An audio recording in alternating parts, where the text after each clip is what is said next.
25 કરોડની લેતી દેતી વિખવાદ થયો અને 1 કરોડની સોપારી આપી પોતાના જ પાર્ટનરની હત્યા કરાવી નાખી।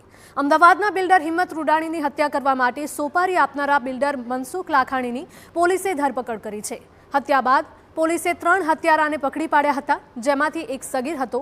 આ આરોપીઓ જ કબૂલાત આપી રહ્યા છે કે મનસુખ લાખાણીએ સોપારી આપી હતી, જે માટે 1 કરોડ રૂપિયા આપવાની વાત હતી।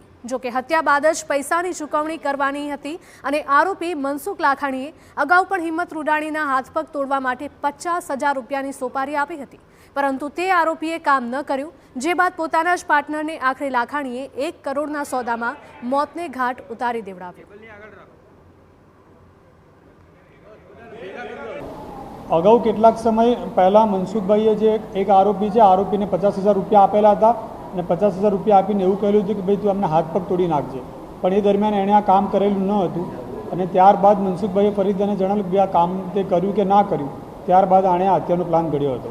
આમાંથી જે એક આરોપી છે, એક આરોપી રાહુલ છે, એ અગાઉ મનસુખભાઈ ત્યાંના સિક્યુરિટી તરીકે કામ કરતો હતો, જેના કારણે મનસુખભાઈએ રાહુલને આ બાબતે જાણ કરીને હુમલો કરવા કહેલું હતું। હત્યા થઈ ગયા બાદ એમાંથી એક આરોપીએ મનસુખભાઈને આના ફોટા મોકલી આપેલા હતા, પરંતુ તે ચેટ છે મનસુખભાઈના મોબાઈલમાંથી મળી નથી ને એ બાબતે અમે FSLમાં મોકલી આપીશું। તો આ બિલ્ડરની ધરપકડ તો કરવામાં આવી છે, પરંતુ આગળ શું કાર્યવાહી થાય છે એ જોવું રહ્યું। પરંતુ મનસુખ લાખાણી અગાઉ પણ 50,000 રૂપિયાની હાથપગ તોડવા માટેની સોપારી આપી હતી, પરંતુ તે સમયે કામ ન થયું હતું અને ત્યારબાદ 1 કરોડના સોદામાં આ બીજા બિલ્ડરની હત્યા કરાવવામાં આવી છે। આરોપીએ હત્યારાઓને મકાન આપવાનું પણ કહ્યું હતું। હત્યારાઓએ હત્યા કર્યા બાદ મનસુખને ફોટો પણ મોકલ્યા હતા, જો કે એ ચેટ મનસુખના મોબાઈલમાંથી ડિલીટ કરી નખાઈ હતી, જેને લઈને FSL તપાસ શરૂ કરવામાં આવી છે। મૃતક અને આરોપી વચ્ચે નિકોલની કોમર્શિયલ સાઇટને લઈને વિવાદ ચાલતો હતો। બંને બિલ્ડર્સના પુત્રો નિકોલની સ્કીમમાં ભાગીદાર હતા અને આ વિવાદ વર્ષ 2020થી 21થી આ ચાલી રહ્યો હતો।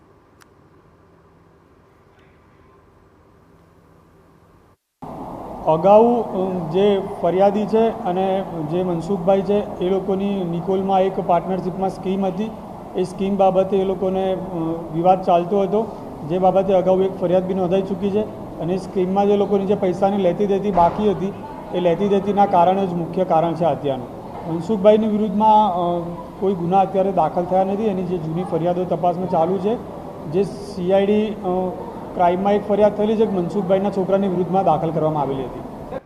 તો પોલીસ તમામ આરોપીને ઝડપીને કાર્યવાહી કરી રહી છે। આરોપીઓને સાથે રાખીને પંચનામું કર્યું।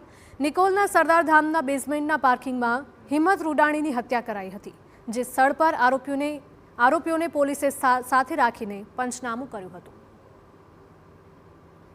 નિકોલના સરદારધામ ખાતે જે જગ્યાએ હત્યા કરવામાં આવી હતી ત્યાં પોલીસ છે તે અહીં પહોંચી હતી અને ખાસ કરીને આરોપીને સાથે રાખીને પંચનામું કર્યું હતું। જે રીતના દ્રશ્યો સામે આવ્યા હતા કે નિકોલ વિસ્તારમાં આવેલું આ સરદારધામ છે ને, અહીં જ જે સોપારી જેમને આપવામાં આવી હતી તે 3 જે હત્યારાઓ છે તેઓ જ્યારે અહીં બિલ્ડર હિંમતભાઈ છે તેઓ પોતાની કાર પાર્ક કરી હતી અને ઉપર મિટિંગમાં ગયા હતા। જ્યારે તેઓ નીચે પરત ફર્યા હતા અને ત્યારે તેમની હત્યા છે તે કરી નાખવામાં આવી હતી। આ બિલ્ડિંગ છે અત્યારે તેનું કામકાજ ચાલી રહ્યું છે, જેને લઈને સિક્યુરિટી અને CCTVને લઈને અહીં કોઈ સુવિધા ન હતી અને તેનો જ ફાયદો છે તે હત્યારાઓ દ્વારા ઉપાડ્યો હતો અને જે બિલ્ડર હિંમતભાઈ છે તેમની હત્યા નિપજાવી હતી। જે રીતે દ્રશ્યો અહીં દેખાય છે કે ખૂબ વિશાળ જગ્યામાં બાંધકામ ચાલુ છે।